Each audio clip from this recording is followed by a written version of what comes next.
Hello students and welcome back to my channel. So students, today we're going to discuss chapter number 4 of your class 8 science, that is materials, metals and non-metals.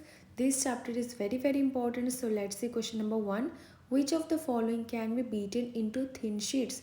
यानी यहाँ पे क्या बोला गया है about the property of malleability, यानी कौन hold करता है metals. So यहाँ पे क्या क्या आपको options given है, let's see.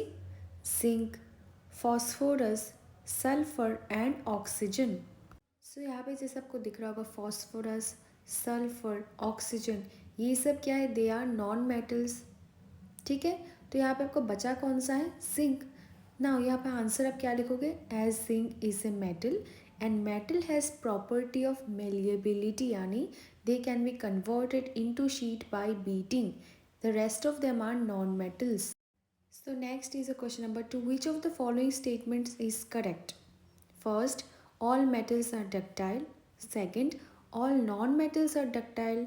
Third, generally metals are ductile. And fourth, some non-metals are ductile. Now, ductility जो प्रॉपर्टी है वो कौन होल्ड करता है, मेटल्स. वेरी इंपॉर्टेंट, ये आपको जानना चाहिए. सो यहाँ पे से आपको कौन कौन सा माइनस हो गया point, option number B and option number D. Now बचा कौन सा, all metals are ductile, generally metals are ductile. So यहाँ पे करेक्ट ऑप्शन कौन सा होगा, option number C, that is generally metals are ductile. Why, because जो mercury है वो क्या है, एक एक्सेप्शन है. Mercury is a metal which is liquid at room temperature and cannot be drawn into wires, and therefore it is non-ductile. So the option is incorrect. Not a single non-metal is ductile. So option B and D are incorrect. तो यहाँ पर आपका correct option हो गया सी, because यहाँ पे क्या है, आपका एक एक्सेप्शन केस है, that is your mercury. Although mercury is a metal but ये लिक्विड होता है रूम टेम्परेचर पे. बिकॉज डक्टिलिटी प्रॉपर्टी में क्या होता है, they can be drawn in to wires. So I hope it's clear. So next is your question number 3. Fill in the blanks part ए.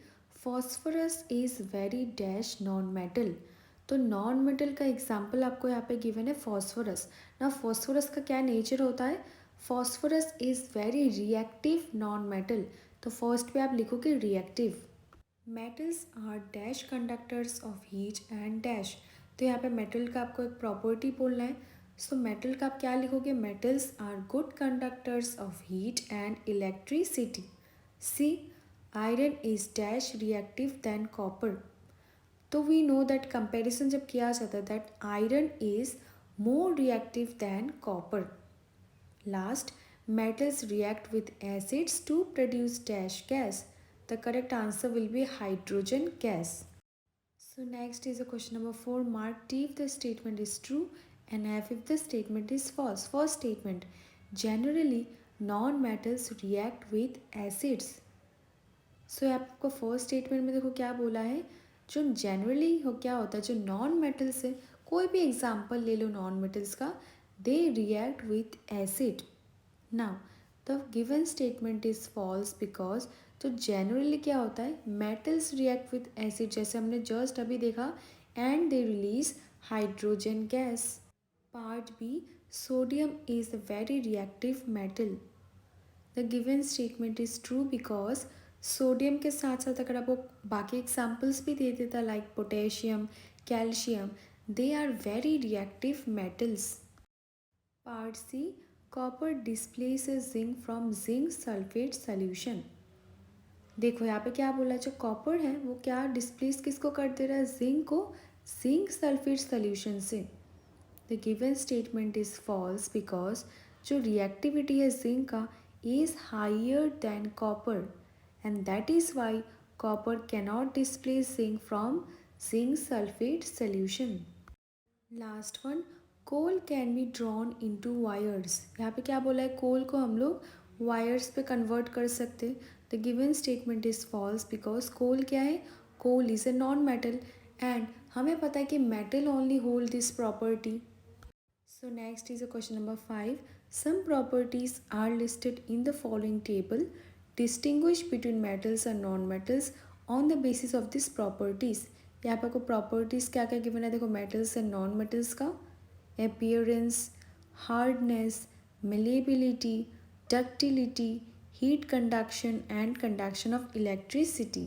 तो सबसे पहले जैसे आपका अपीयरेंस, तो मेटल्स का कैसा अपीयरेंस होता है, they are lustrous, that is उन पे शाइन होता है, बट नॉन मेटल्स के केस पे क्या होता है, दे आर डल। नेक्स्ट है आपका हार्डनेस, तो मेटल्स क्या होता है, उनका हार्डनेस कितना होता है, मेटल्स हार्ड होते हैं as compare to non metals, because non metals soft होते हैं। थर्ड है आपका मेलिएबिलिटी, तो हमें पता है ये कौन प्रॉपर्टी होल्ड करता है, मेटल्स, तो यहाँ पे मेटल्स पे आप लिखोगे मेलिएबल एंड नॉन मेटल्स के आपका होगा नॉन मेलिएबल। नेक्स्ट है डक्टिलिटी यानी डक्टाइल, तो ये प्रॉपर्टी भी कौन होल्ड करता है, मेटल्स, तो मेटल्स के नीचे you will write ductile and non metals पे आपका को not ductile.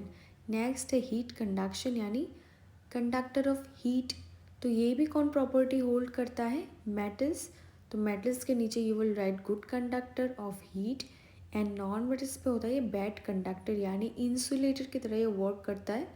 Last is the conduction of electricity, तो ये भी आपका गुड कंडक्टर जो मेटल्स होल्ड करता है।